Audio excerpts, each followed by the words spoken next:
What's up, guys? Welcome back to the channel, and today it's time for another edition of the Gaming Journal, the series where I tell you what I've been playing over the last 2 months.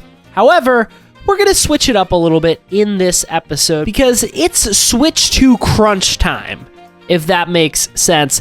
I've got a lot of things I'm working on to get out before Switch 2 launches, some of which aren't even related to Switch 2. So I wanted to make this a bit of a quicker video, but I still want to tell you what I've been playing the last 2 months. So we're going to kind of make this a hybrid video. I haven't written a complete script for this video, but what I have done is written some reviews on backlogged.com, which is sort of the letterboxd for gaming. And I'm going to read those reviews and then give you my thoughts on the games for which I have not written any reviews on. That may sound complicated, but I promise you it's not, and it's going to flow well in the video. One other caveat to this video is that the most important and most well-liked game that I played this month, the game that I had the most fun with, is Clair Obscur Expedition 33. But I liked it so much that I'm currently writing an actual review for it. A full video, and maybe even 2, dedicated to Clair Obscur. So you're not going to hear about it here, but trust me, that video is coming, and it will come out before the Switch 2 launches. With that out of the way, let's talk about the 6 games that I played in March and April of 2025. Again, like I said in the last Gaming Journal, this isn't necessarily every game I played. For example, I've been playing a lot of Xenoblade 2 in these last 2 months, but I haven't finished it yet. I want to talk about it at a later time, so I'm not going to include it in this video. And in the last video, there were a few games that I did not complete, but in this video, there are 6 games and I completed all 6. 4 of them are first playthroughs,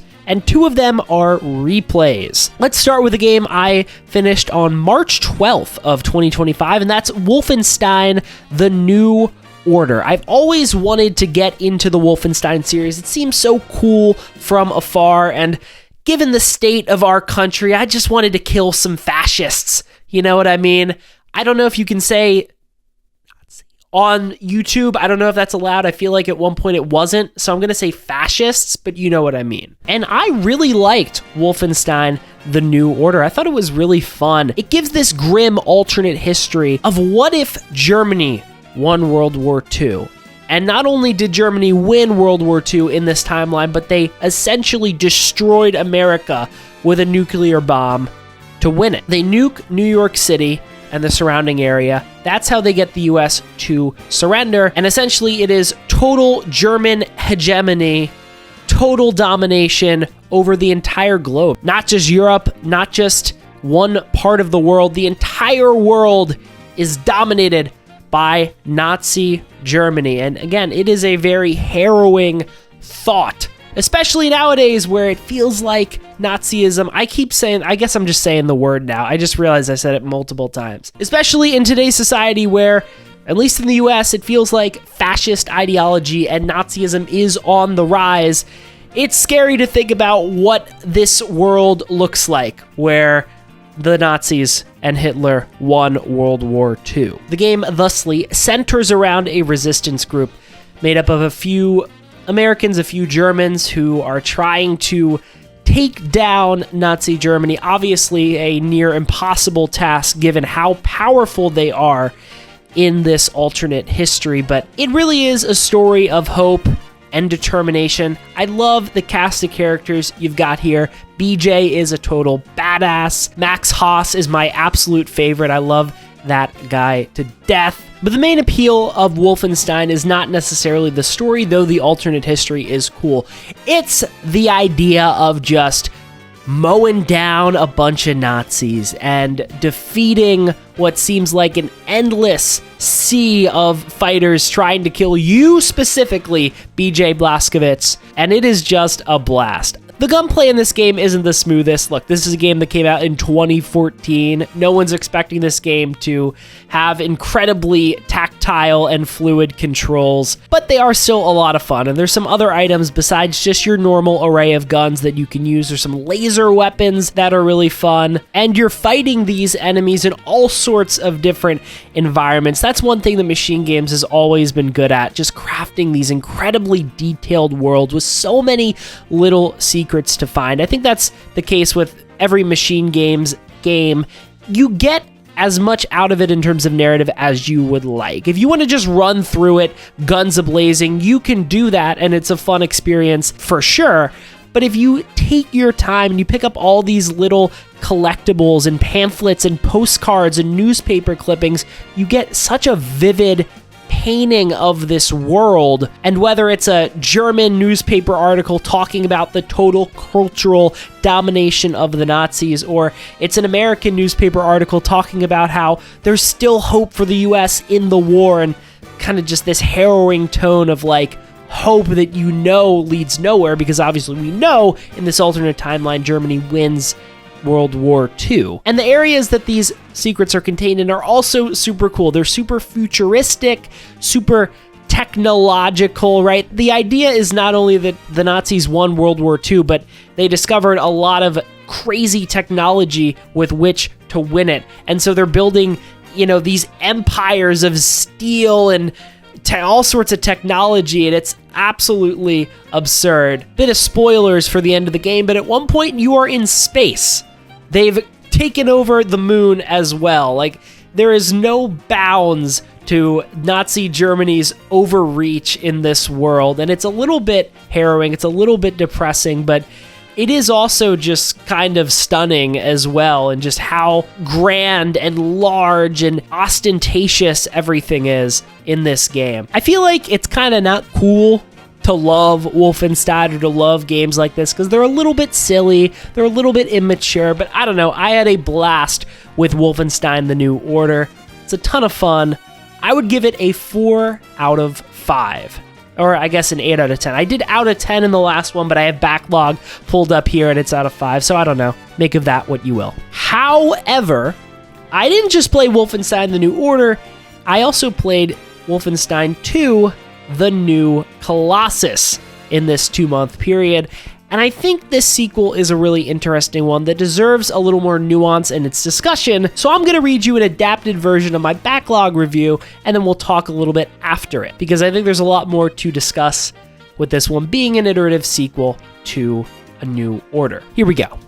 After briefly sitting with it, I feel slightly disappointed in Wolfenstein The New Colossus as a follow-up to The New Order. I can't help but feel its increased irreverence compared to its predecessor is somewhat to its detriment. The New Order is not a serious or realistic game, but its narrative feels more authentic and grounded versus its rather absurd sequel.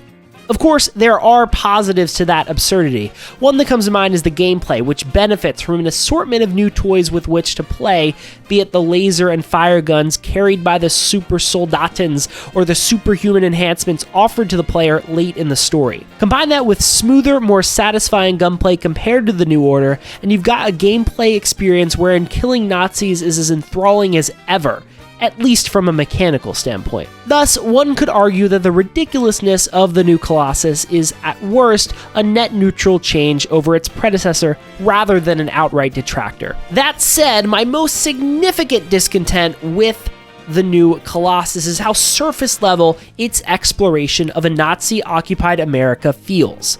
After playing The New Order and witnessing the grim depiction of Germany's victory over the US and subsequent nuclear destruction of New York, I was fascinated to see how Machine Games would portray America post-Nazi integration, if for no other reason than morbid curiosity. After playing New Colossus, I wish the game went further in its investigation of the country under Nazi rule. I find the area that I think is supposed to be in Texas, containing Papa Joe's All-American Diner, fascinating. Nazi propaganda adorns the walls and windows of buildings, and a parade commemorating an endless, soulless wall of German soldiers gathers a cheering crowd down the street. The color grading is dull, coating everything in a lifeless gray haze. Before playing New Colossus, I expected areas like this to encompass a significant portion of the game. In reality, this town in Texas is really the only of its kind in the story. Other American cities like New York City and New Orleans are somewhat harrowing, offering a depiction of the sheer destruction that a Nazi victory caused, though the carnage renders them near unrecognizable, which minimizes their impact. Past those 3 US cities, though, the rest of the areas in the story are similar to those in the New Order. High-tech, ostentatious Nazi headquarters, military bases, and space colonies. They're undoubtedly fun to explore, but not in a way that feels unique to the New Colossus. Ultimately, that's my main issue with the game, especially as a follow-up to the New Order. It feels inessential. It doesn't feel important in the way that the New Order, for all its faults, absolutely does. I enjoyed my time with the New Colossus, and I'll probably go back and hunt some more Uber Commanders, but it feels underwhelming in the shadow of its predecessor. Okay, there's a bit at the end there about Wolfenstein Youngblood. We don't need to read that. That is my backlog review of Wolfenstein 2, The New Colossus, and I do stand by that. I think Wolfenstein 2 is not terribly worse than its predecessor because it's not really that much different than its predecessor, but I just wish they went further with that exploration of America post-World War II. Because while there is a lot of environmental storytelling in newspaper clippings, in postcards, in letters, all that stuff that references post-Nazi integration America, I wanted a more visual representation of it because I think that's so fascinating. It's morbid, it's scary, but this idea of Nazi rule completely overtaking America after World War II, I would just love to see more of what that looks like because, again, the environmental storytelling is terrific. There's so many little details, and you can paint a picture in your head, but I would love to see their take on it. We do get that a bit with that town in Texas, but again, that town is the only of its kind, and I'm not saying the whole game had to be like that town, but I would have liked to see a little more like it. I gave this game a 7 on Backlogged. I wonder if that's a little harsh, because I did really enjoy my time with the game like I did with its predecessor, but I do still think there are faults, both narratively and just environmentally, I suppose, with this game. I would give it a 7 to an 8, depending on how generous I'm feeling. But again, I really did like both of these games, and if Wolfenstein 3 ever happens, I will be right there day one, ready to play it. All right, next, I just want to talk a little bit about Resident Evil 2 and 3, specifically the remakes that came out, I think 2017 and 2019, respectively. It's hard because I don't really have that much to say about these two games because I played them a bunch, but I haven't ever referenced Resident Evil on this channel, which is funny because it is one of, if not my favorite video game series. I discovered Resident Evil on the Switch, funnily enough, with Resident Evil Revelations 1 and 2, and that's a funny entry point into the series, but from that point on, I was absolutely hooked, and I've gone back and played just about every game in the series, and I'm at the point where I'm replaying games, this time being 2 and 3, and 2 is one of my favorite games of all time. I just think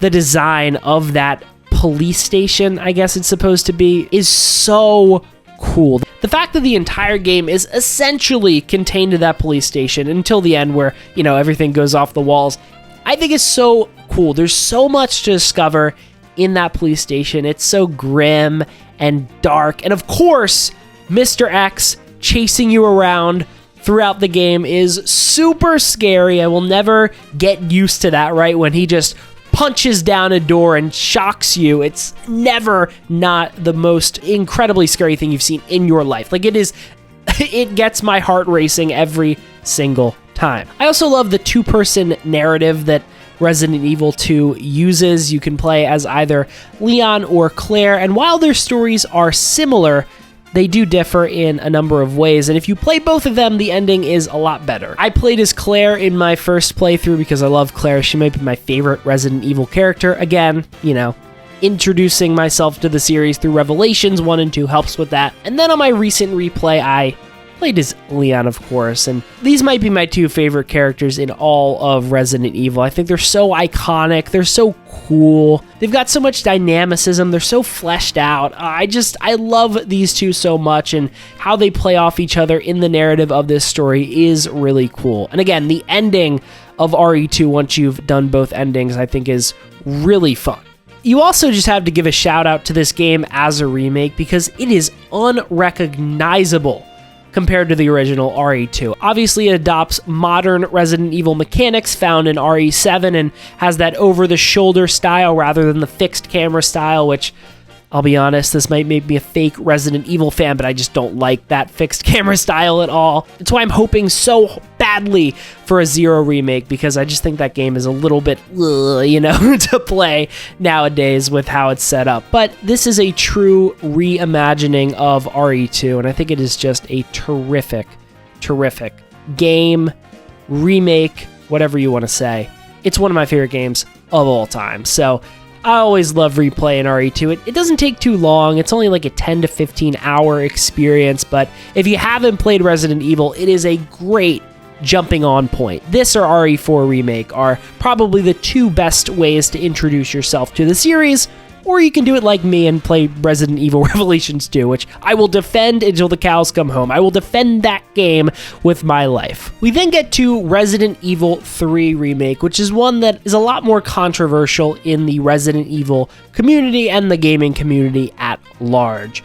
RE2 is considered by most people to be one of the best games of all time, and certainly one of the best games in the Resident Evil series. But RE3 is not considered even close to that by really anybody, and I can understand where those people are coming from. This game takes a lot of the content away from the original RE3. It is a very short experience. Like, it is significantly shorter than RE2. And the gameplay kind of takes more of an action-oriented style compared to both RE2 Remake and the original RE3. But for me, I don't know, I kind of like RE3 a lot. I mean, it plays really well in conversation with RE2, obviously, because it not only reuses some of that game's map, you revisit the big police station at some point in RE3, but it also kind of reuses RE2's main gimmick, which is that this time, Mr. X isn't chasing you, but the Nemesis is, which is basically just a bigger, scarier Mr. X. And Mr. X is sort of a nuisance in RE2. He is scary, don't get me wrong,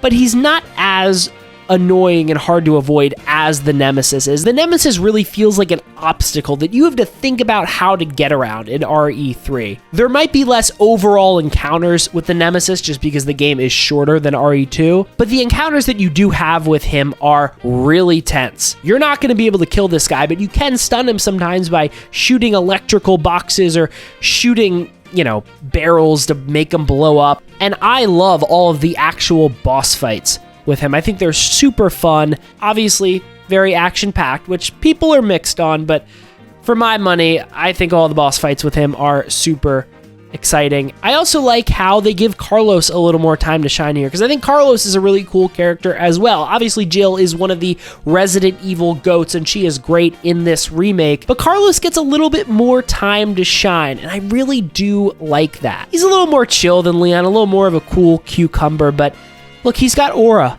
What can I say? He's got aura. Not much else I can talk about there. I get if people don't like this game. It's got a 3.2 on backlog. Like, for how video game scores go in the modern era, that is really low. Like, I think that's a little unfair to this game. I would have it around a 3.5 to 4, like a 7 or 8 out of 10. I do like it a lot. It's not like RE2, which I would consider, again, a 10 out of 10, one of my favorite games I've ever played, but it's still a lot of fun. Look, it's a Resident Evil game. They don't really get that bad, besides like maybe 5 and 6. 3 is not perfect. It's not one of the best games in the series. I certainly wouldn't say if you're trying to get into Resident Evil, start with 3. I wouldn't say that whatsoever. Again, 2 and 4 are much better in that regard. But if you've played 2 and you've played 4 and 7 and 8, and you're saying, okay, I need more Resident Evil, I need my Resident Evil fix, 3 is not a bad game to go back to, especially with this remake, which, yes, does take away some content. Go back and play the original after, but I would still recommend Resident Evil 3 to any budding RE fan. Again, not my first time playing the game this year, but I loved it all the same. All right, we've got 2 more games to talk about, and they're both games that I have backlog reviews for. We're going to talk about a more lighthearted game first, and then we're going to talk about a game that is kind of the big kahuna of this Gaming Journal episode. Xenoblade Chronicles Definitive Edition was kind of the big kahuna of the first one. This one, you're going to find out about. Oh, you've probably seen it in the thumbnail, but you're going to find out about it in this video. But first, let's talk about Rhythm Tengoku, the first game in the Rhythm Heaven series. And to do that, let's visit Backlogged once again. Given the recent announcement of Rhythm Heaven Groove, I felt compelled to dive headfirst into the series before its new game releases, and Rhythm Tengoku makes for a great introduction. The soundtrack is incredibly captivating, from the bass on Rapmen to the whirring synths on Sneaky Spirits to the litany of tracks that include vocals, my favorite being Remix 3, of course. No song included in this game fails to bury itself in your mind. That doesn't come as a surprise, as music is a central appeal of the Rhythm Heaven series, but it's nonetheless impressive, especially for a Game Boy Advance soundtrack.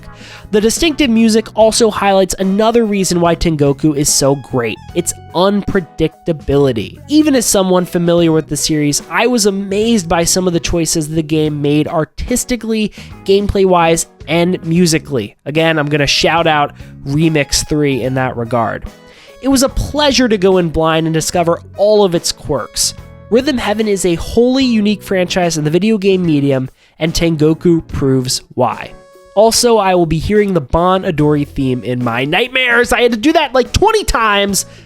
Emulation is not the most consistent, let's be honest. I mean, GBA is the most consistent. I didn't emulate. Nintendo, please don't kill me. Whoa. So yeah, that is my review of Rhythm Tengoku. I really did like it. I've never played it before. I've dabbled a bit in the Rhythm Heaven series. I've never completed a game. To what extent you even define completion for Rhythm Heaven is, to each their own. But this is the first Rhythm Heaven game I've really dove into, played all the games of, and it's a lot of fun. Like I said in the review, the fact that this is a GBA game is kind of outstanding. The things they do visually and musically and artistically are just so unique for that system, and really unique in general, but especially for the GBA, which I would say is one of my favorite consoles of all time. I think the library on the GBA is just so awesome, but even on the library of the GBA, which has so many great hits, so many incredible games, Rhythm Tengoku really stands alone in its creativity and its style. And you could say that about any Rhythm Heaven game, but I think Tengoku is really notable because of where it came from. I would give it an 8 out of 10. I really liked it. Rhythm Heaven is it's awesome, right? It's just super fun. So, yeah, whenever the next episode of the Gaming Journal happens, we will surely be talking about another Rhythm Heaven game. So, watch out for that. All right, we have one more game in this episode of the Gaming Journal, and this one is really the big kahuna in my opinion. It's one of the most popular games of all time. You could argue the most popular game of all time, but not for me, because I've only recently picked it up and played it because of its inclusion on Game Pass, and that is, of course, Grand Theft Auto 5. I also wrote a review for this one on Backlogged, and it's a lengthy one, so let's just dive right into it. Oh, also, in my last video, I got flagged for copyright for showing GTA footage. I guess Rockstar is weird about that. So you are just going to see me reading the review, and maybe I'll put images or something next to me. That's just what happens. This channel isn't monetized, so it's not a big deal. I just kind of left that video up, but you're not going to have visual stimulation for this section, so I apologize. You can blame Rockstar for that. As a kid, I often scoured my iPad's app store for new games. Though most off to a great start. Though most searches resulted in duds like Bottle Flip 2K16 and Basketball Fat to Fit Gym, which yes, is a real iPhone game that I apparently downloaded in 2016. Screenshot to prove it. One day I stumbled upon a game that would change my life, or at least my relationship with video games: Grand Theft Auto San Andreas. After using $7 of a random iTunes gift card I had lying around, the game immediately hooked me. Looking back, the control layout seems abhorrent, and the graphics look arguably worse than their second-generation console equivalents, but none of that mattered to me. For 11-year-old Nick, the thrill of exploring the vast, lively state of Los Santos and getting into all sorts of hijinks was invaluable, and unlike anything I'd previously experienced. Though I returned to the game years later and still adored it, San Andreas remained my only connection to the wildly popular GTA series. That is, until Grand Theft Auto 5 made its way to Game Pass earlier this month. This is funny, I accidentally wrote, given GTA 6's supposed release in late 2026, I meant to write late 2025, but now it seems like it might be late 2026 thanks to the delay. That is a funny error. Given GTA 6's supposed release next year, I thought there'd be seldom a better time to expand my GTA vocabulary in preparation for the next entry in the series. Thus, I decided to dive into GTA 5 12 years after its original release. And like 10 years ago, with a middling mobile port of San Andreas, I had a blast. The biggest compliment I can give GTA 5 is that my time with the game flew by. After I finished the main story, I checked the Xbox app, as I often do, to find my playtime, not expecting the number to be awfully high. After all, the story didn't feel that long, and I certainly hadn't exhausted the game's side quests and modes. And yet, after rolling credits on GTA 5, I had amassed over 60 hours of playtime. Easily the most I've played a game this year. I got lost in the vivid city of Los Santos and its endless offerings. I was captivated by the three-headed narrative that introduced me to a load of memorable characters and ludicrous situations. And like my 11-year-old self, I had loads of fun jacking cars and shirking the police throughout the game's expansive map. GTA's core gameplay loop will never get old, but 5's scope offers it many possibilities and makes its flow addictive. Never before has racing through a GTA setting in a stolen car felt so fun, even if the driving controls in this game are somewhat slippery. With that added scope comes an open world brimming with detail. At one point during my playthrough, I, Franklin, received a text from a character named Brother Adrian recruiting me to join the Children of the Mountain, a cult masquerading as a religious group. 4 emails, a few links, and $15,000 later, I was an official member with a t-shirt to prove it. The funniest part about this side quest, even more so than its absurdity and Rockstar's trademark quips in the writing, is that it's completely optional and irrelevant to the game's plot. If you happen to look away from your screen when Brother Adrian's message comes in, you probably won't get a chance to check it out, because why would you? Yet there I was, standing under the stars with a wacky conspiracy-laden radio show playing through the speaker of my bike, filling out a series of twisted personality tests for no reason besides pure curiosity. GTA 5 isn't the first game in the series to hide an array of Easter eggs in its in-game internet. But the combination of the sheer amount of gags and the accessibility of the internet browser, since it's always in your pocket, makes 5's web surfing unique. These aspects of GTA 5's world are in no way integral to its experience. You can ignore the texts and emails and mute the radio if you so choose, but their inclusion does wonders to flesh out its world and make the city of Los Santos feel special. And I know I might be in the minority here, but I can't help but admire the game's eccentric story. Though Michael, Franklin, and Trevor aren't perfectly written and fleshed out characters, and they are certainly grumpy at times as well, they're still a fascinating trio and certainly entertaining enough to make it worth spending tens of hours with them in the campaign. The gimmick of constantly switching between the characters to view the story through different perspectives never got old. It takes some getting used to, but it's such a distinctive way to tell GTA 5's story, and one that makes a lot of sense considering the narrative itself. Plus, heists, the showcase of any GTA game's narrative, are consistently thrilling and contain ample variety. Though that variety sometimes comes at a cost when the game forces you to fly a jankily controlled helicopter or swim a jankily controlled submersible halfway across the map. The last few hours of the game are particularly thrilling, and of course I chose option C at the end, after which the game reaches a satisfying, if somewhat cheesy, conclusion. GTA 5's narrative will not win any awards, but it's immensely fun and perfectly straddles the line between serious and silly. GTA 5 is no perfect game, but I was shocked by how invested I had been in the world and its characters. My 60-hour ride with the game was sometimes frustrating, but more often amusing and enthralling, and I'm so glad it came to Game Pass, so I had an excuse to give it a chance.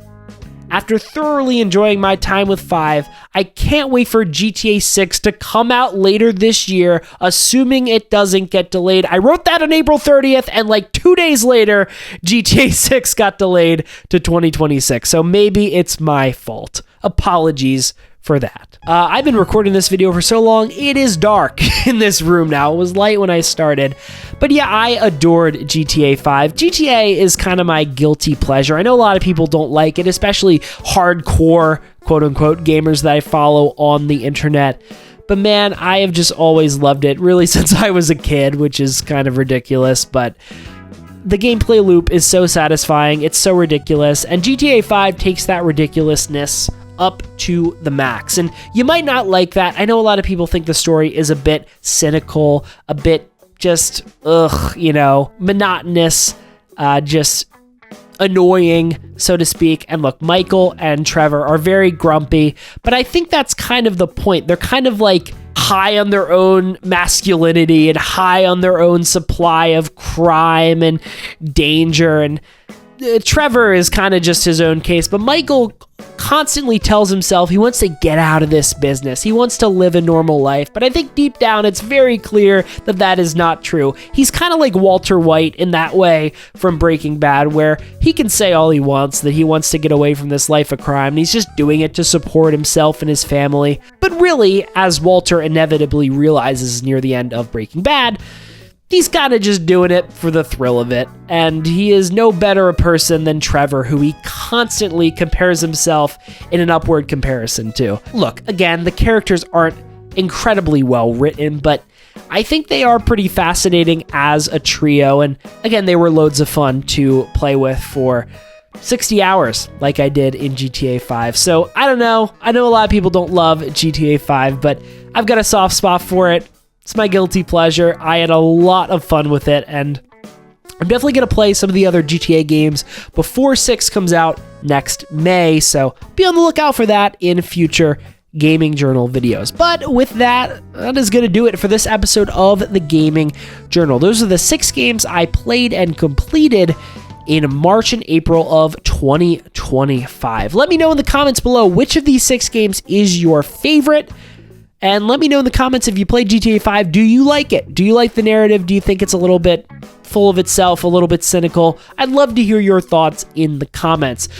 With all that said, be sure to like the video, subscribe, hit that big fat button. It's going to be a big month here on the channel. Obviously, the Switch 2 is coming out. I've got some other stuff in the works. Like I said, Clair Obscur Expedition 33. I'm like 2 pages deep on a script for that review. It's going to be a big one. I'm really excited about it, so you're not going to want to miss that. Be sure to share this video with someone who might like it. Someone who's a big GTA fan, big Wolfenstein fan, big Resident Evil fan, big Rhythm Heaven fan. Those are the 4 franchises covered in this video. Hey, send it to someone who doesn't like any of those games. Help them discover something new. Anyway, I will see you guys. Wait, that's not what I do. Anyway, that's all for me. I'll see you guys in the next one.